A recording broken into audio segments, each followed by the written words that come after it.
gentlemen, you are in for a real treat. I will tell you a little bit. If you don't know already, I'm sure you do, because that's why you've packed in here today. Bernardo Moya is the CEO of NLP Life Training, which is the largest NLP training organization in the world. He's the founder of all this that you see downstairs and up here, The Best You. He's been in business for over 30 years, bless you. He's editor-in-chief of The Best You magazine, producer and promoter for many of the biggest names in personal development. He is, quite simply, extraordinary. Through his 8 brands, 26 staff, Bernardo's objective, and I know this because I know him well, is to provide education and inspiration to people from all over the world, through his expos, through TV, and all his e-learning platform. One thing that Bernardo passionately believes, and I use that word again, passionately believes, is that the quality of your life depends on the quality of the questions you ask yourselves. I know that there's one question that you will never, ever question, and that's your decision to listen to the amazing words of wisdom of, ladies and gentlemen, give a very warm welcome, Mr. Bernardo Moya. Thank you, man. Cheers. Thank you very much. Thank you. Thank you very much. Thank you, Paul. That's a very long introduction. We've got to edit that a little bit. Thank you so much for being here. So my team's been asking me, says, well, what are you going to talk about? And you know what? I've been a bit busy trying to put this expo together, and I wasn't really sure. I was sure, but kind of like I didn't really have a lot of time to really plan it or prepare it. But he's given my speech away, to be honest, because I was going to talk about the question and the quality of your life. But I'll go into that a little bit later. This talk is divided into 2 different parts. The first part is, I don't want to call it a manifesto because it really isn't, but it's based on what I've learned in my 10 years in business in personal development and in my 12 or 13 years in the in loving personal development and coming into it, okay? So the first part of the talk is about that. And I won't call it a manifesto, but it came across as a manifesto because I've managed to experience and learn a lot about what is right and what is wrong about the industry, okay? It's difficult because when you start new like I did, and I came into this quite late, and I'll explain a little bit more about that later, it's difficult to take that step forward to say, you know what, I am actually a leader. I am a visionary, I am actually leading the way, I suppose, in some of the things that I'm doing. And it's very difficult when you're promoting people, like, I don't know, Paul McKenna, Jason Vale, Barbara De Angelis, John DeMartini, all these amazing people that I managed to interview and work with. It's very difficult to take a step forward and to say, you know what, I actually have something to share. But, there comes a time in life when we just do that. We have to do that. So as I said, the first part of this talk is about kind of what I believe it is. And then the second part is going to be more about kind of how I see you can become a better version of yourself and moving forward in life, okay? I'm not a guru. I will never consider myself a guru. I'm just a normal guy that just works very hard and just has big dreams. So life, for me, has obviously been very interesting. It's been challenging. And in some points, I've hit rock bottom many, many times. It's been, and these moments have been turning points in my life. And a lot of us have had those. We've had those turning points. Something that has impacted us dramatically, either personally or professionally. And what happens is we hit rock bottom. And when you hit rock bottom, it's a moment when you just literally have to start looking at life. And it's the time where you can really say, you know what, I give in, or I'm going to come back with a vengeance. And I'm going to reinvent myself. And I'm a great believer in that. One of the things I will say that it's never, ever too late, and I will say that later again. It's never too late to become the best version of yourself. So I've worked very, very hard. Very, very hard. Tens of thousands of hours into the new project, the new idea, whatever it was. When it was real estate, when it's real estate, when it's personal development, it's personal development. I give myself in 100%, and obviously I've sacrificed a lot of valuable time with my family and my loved ones in pursuit of that big dream, of that next big thing. And if I have achieved anything, or if I have anything that I'm really proud of, is obviously my family. They're my legacy. When you're parents, you understand that. You want your kids to be better than you, and I know they are. You can see the charisma, you can see who they are, and they're just, when they evolve into these beautiful, growing, individuals, which are so amazing, that's what I think every parent wants. So they're my pride. I'm very proud of what I've achieved, I think, from a business point of view. And do I have regrets? Yeah, but I mean, I just never look at the past. If I've learned anything, so I don't know, I was talking with someone this morning and they were telling me, I said, we can't sort that out. That's the past. Let's talk about now. How can we sort this out now? For me to focus, I need to be looking at where I'm going. I can't be looking at the past. It doesn't help me. I've got information from it, but I need to be looking forward. So that's one of the things that I've learned. But I came late into the industry of personal development from a place of despair, tremendous darkness and uncertainty. I lost my financial independence, the first time at 26, the second at nearly 38, 37. So pretty much banks were taking over, 25 employees, everything was going under, and it was all happening in front of me, and I just couldn't believe it because I just didn't believe in the real estate bubble. Oh my God, was it a bubble or what? And it caught me, and I wasn't expecting it. Luckily, I was on my journey of personal growth. I came across NLP. And for all of us, we all have a moment in these turning points whereby it might be an article, it might be a quote, it might be a book, it might be someone's talk. There's something that triggers something in our life that all of a sudden we start doing things differently. We start looking at life differently. And I experience this many, many times with all the amazing people that I work and the people that attend those courses and these amazing testimonials. So that book for me was Paul McKenna's book, Change Your Life in 7 Days, which was packed with NLP and Richard Bander's stuff. It was the first time I came across him. And then on the back of that, I thought, you know what, I want to do this NLP training. I went into it professionally because I wanted to learn those techniques so I could help my team to become better communicators. I was still hoping to save my business. Little did I know it was too late, but I was already on my journey of reinventing myself. And I got so much more than I was expected from that training, and all of a sudden, I wanted to become a different person. I knew that the job that I was doing wasn't fulfilling. A lot of us, we go through life and we just basically have a very unfulfilling job and we just carry on doing it. Well, mine was paying off. I had great houses and lifestyle and cars and everything else, but I wanted to do more. I wanted to be more. I wanted to make a difference. How many of you want to do more and be more? Well, we should all want to do more and be more. We should all want to become the best you. We should all want to become the best version of ourselves. So I had that moment, and I thought, excuse me, fuck that, I'm not doing this anymore. I want to do something different. So at the same time as my real estate was going down, I had the opportunity to take this training company on, and that was it. So it was this training that changed my life. It put me in a completely different journey. And so if I fast forward now, well, NLP Life Training, which was a company that I started, is now the largest NLP training organization in the world. It was quite surreal because one day I'm training with them, the next day I'm promoting them. So I then took over and I started NLP Life Training, which is what I continue to do. I still work with these great people. But 5 years ago, I started The Best You because I thought they were still missing. So within 5 years of in the industry, I started identifying there's something missing. There's all these great talented people, but there isn't a place where people could go and connect and meet them.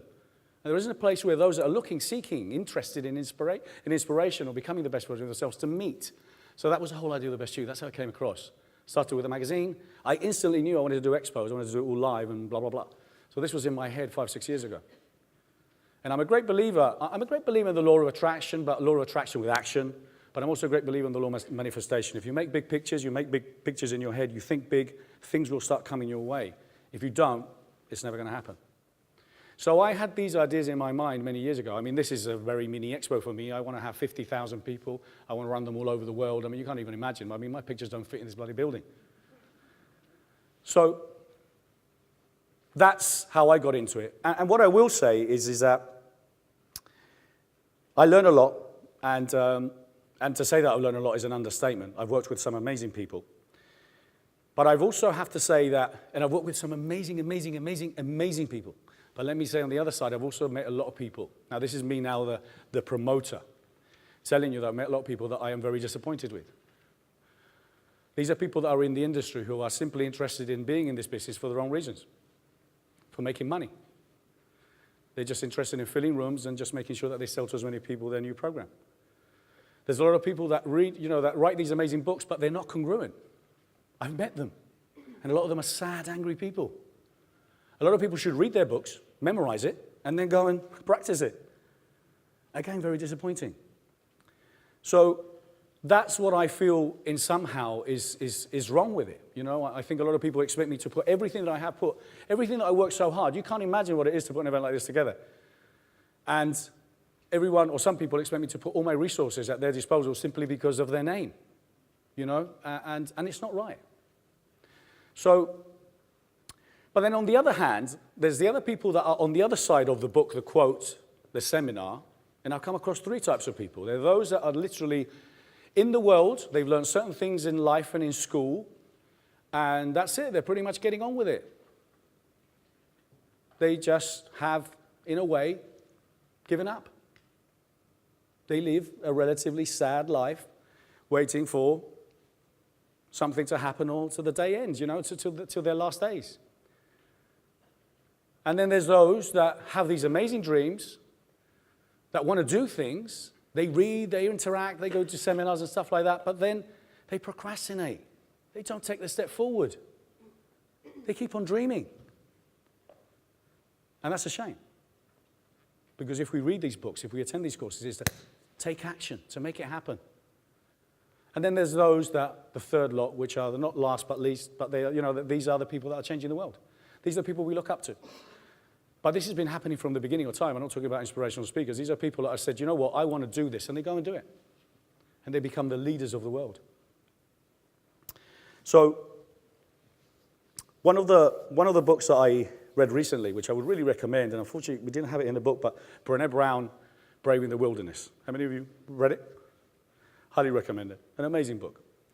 And Braving the Wilderness it's about the metaphor about being brave to find your own path.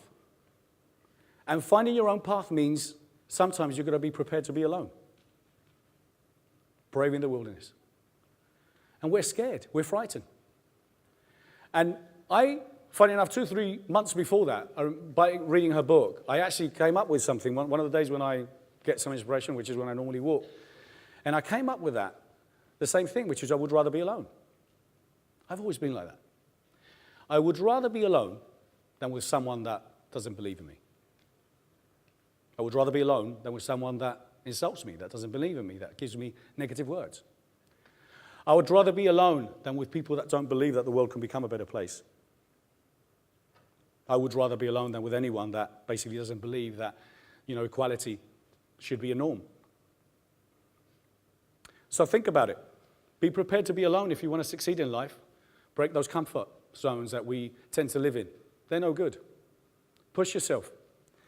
Because you know what? We tend to believe that we're immortal, that we live forever. We know we die, but we just don't think it's going to be tomorrow. We don't think it's going to be next week. So we keep putting off these things. We keep on procrastinating. Why? I'm not going to say a lot of swear words, but why the fuck? Okay? So, brave the wilderness. Be prepared to be alone and be prepared to do what you need to do. So, and I'm finishing kind of my first part of the presentation. This world is in a mess. And if I've come up to anything, if I've learned anything in these 10 years in the business of personal development, is that my job as a promoter, okay, as someone that has something to share, I'm no guru here, okay?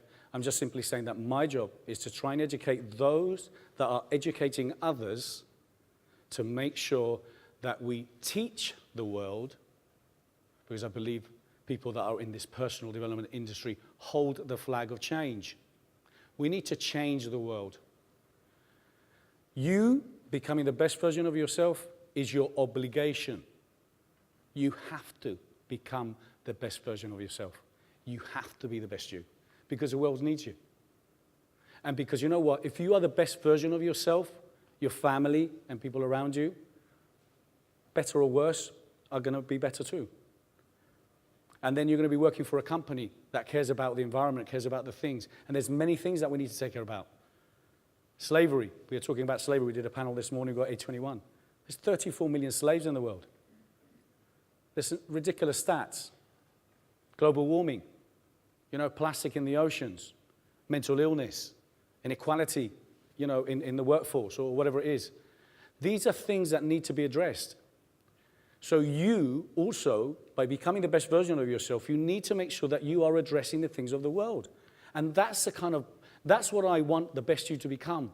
And that's the campaign that we support, the best you, a better world, in both here and in Long Beach and moving forward. We will be supporting and we will be trying to educate those that are educating and those that are attending our courses to be aware of the things that the world needs our support with. So, what I'm saying is that we can't hide.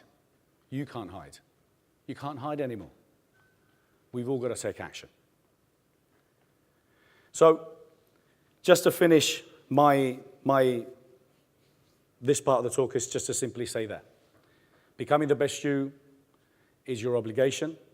You have to take action, stop procrastinating, and just make sure that you start leading the way. And Paul was saying about the question, and that's kind of what I'll be working on as a personal project moving forward, is trying to do a documentary and a film and also kind of like a book, which is around the question of finding your true purpose. And he did say it, but that's the bottom line, is the quality of your life will depend on the quality of the questions you ask yourself. That's it. Oh, well, is that rocket science? Well, it's not. Just listen to yourself. When you wake up in the morning, how great am I going to be today? How many people am I going to inspire today? How many amazing people am I going to meet today? How good do I look today? Whatever it is, just turn it on, But there's other people, oh my God, how fucking shit is today going to be? How much traffic am I going to find today? How many people are going to piss me off today? So there's two different types of questions here. The quality of your life will determine the quality of your questions. And what I was saying is we will have a social, personal, professional, and global responsibility. So there's 7.4 billion, 50,000 up or down in the world at the moment. And one of the questions I asked myself is that, well, it's by 2,100, it's 11.2. That's a big increase, isn't it? And one of the things that I have no doubt, I always used to love history. Imagine these guys, these Vikings. They're in this little wooden boat, and they're up in Sweden somewhere, and they're thinking, let's get in this little piece of wood, and let's go over that way. What's over there? I don't know. Let's go and find out. What have we got? Nothing. Just some water, a bit of rum, and some salt. Let's go. From the beginning of time, people have been pushing the boundaries of what's possible and is possible. I mean, just think about it. The world is full of amazing stories. Just go back and read the history books of people that have pushed the limits. And if I ask myself, so I know that we've done that. We've built the most amazing infrastructures. Someone thought of a pyramid. Someone thought of the Taj Mahal. People thought this in their heads, and then they put it on paper, and oh my God, 100 years later, it's built. So, we're capable of the most amazing things. We really are human beings. But the question before I go into this is let me ask you, out of the 100 and something billion people that is estimated has been on the planet since the beginning of time, how many do you think have actually made a difference? I don't know. 10 million? 20 million? And it's a sad factor if you think about the 7.4 billion that were on the planet now. And the fact is that there was a great quote from Dr. Sylvia Earle when I met her. She's a diver. She was before Jacques Cousteau. And I met her, and she's an environmentalist. And she said that you cannot care about what you do not know about. It's simple, but it's beautiful. You cannot care about what you do not know about. So that's the whole part of what we're trying to do, is to educate people. The more we can educate people about creating awareness of the issues that we have on the planet, the more we can create awareness of. So all these talks, everything we're doing, they're all going to be online. Everything's going to be available. I want this available to as many people around the world because I want people to learn. But if you don't understand about it, then you won't care about it. So we need to make sure that we understand that. And one of the things that, looking at how people have stood out in comparison with others. For me, it's been three common denominators. One is that they're resilient. Resilience is an inner power that we all have. I know it's kind of like a quite, it's a word that's available quite often now, people use it. But we all have resilience. Some people, well, I'm not resilient. Of course you are. If you have a kid and there's a moment of life or death, and you have to lift up a bus or you have to like push someone out of the way, you will do whatever it takes. We all have that resilience within us.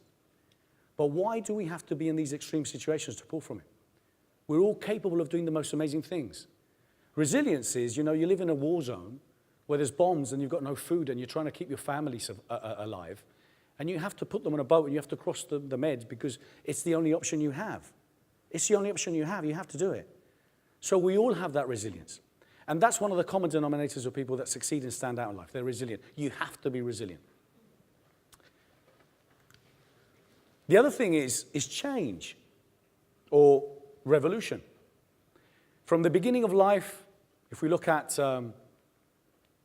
industrial revolutions, agricultural revolutions, I mean, it's always been kind of like a situation where we're obviously trying to deal with an established system and we're coming up with something new. And the thing is that people are scared of the word change. The moment you start embracing change as a good thing, it's happened to me so many times. I've had adversity just hit me right in the face. And I always start looking at, what am I going to learn from this? Why is this happening? What did I do then for this to happen now? But the moment you start welcoming change in your life and you start seeing it as a good thing, that's a good thing for you because you're literally pushing your boundaries. You're pushing your boundaries, you're working outside your own comfort zone. And the other thing is you've got to keep evolving, okay? I find it, well, I'll talk about the phone later, but I find it how interesting it is that we're willing to wait for hours to get our new iPhone. But then when it comes down to for us to kind of reinventing our software or trying to do things or think differently, we struggle with it. You have to carry on evolving. You're not the same person you were when you were 19. You're not the same person you were when you're 30 or whatever it is. But you have to make sure that you do that. Carry on growing. Carry on pushing yourself.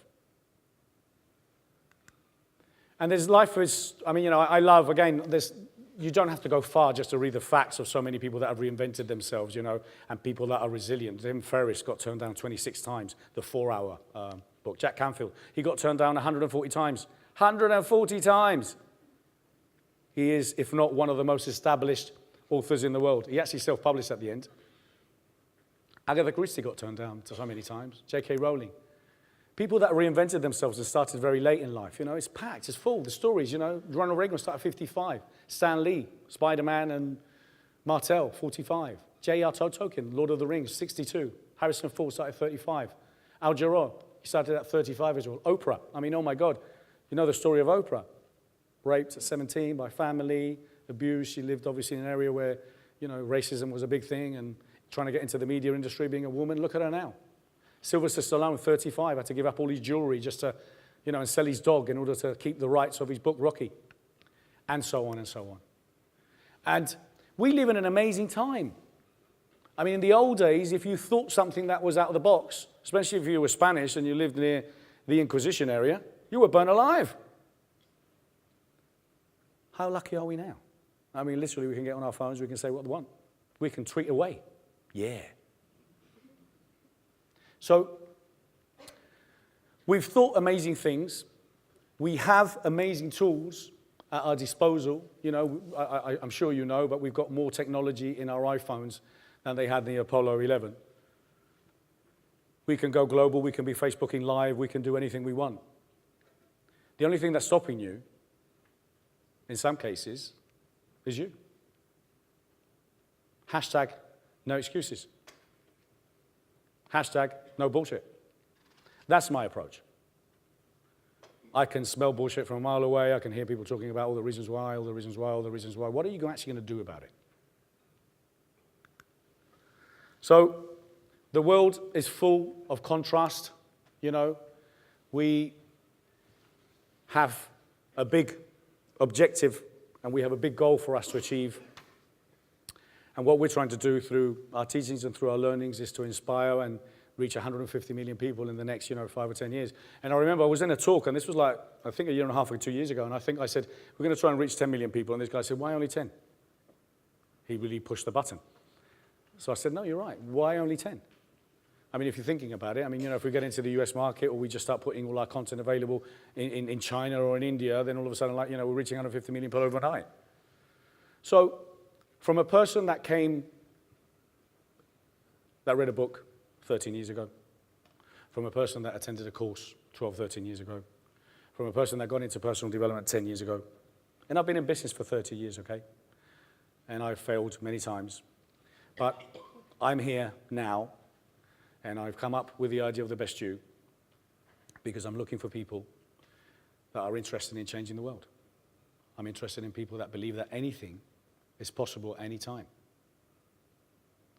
And if you believe in the same things like I do, if you believe that we can make the world a better place, if you believe that you should become the best version of yourself, well, I hope to see you again. I hope you support us. And I hope you tell the world, and let's just make it happen. And that's pretty much it. Thank you so much.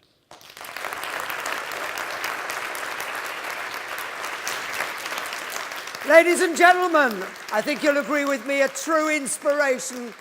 The Chief Inspirational Officer of the Best You, Mr. Bernardo Moya, one more time. Thank you.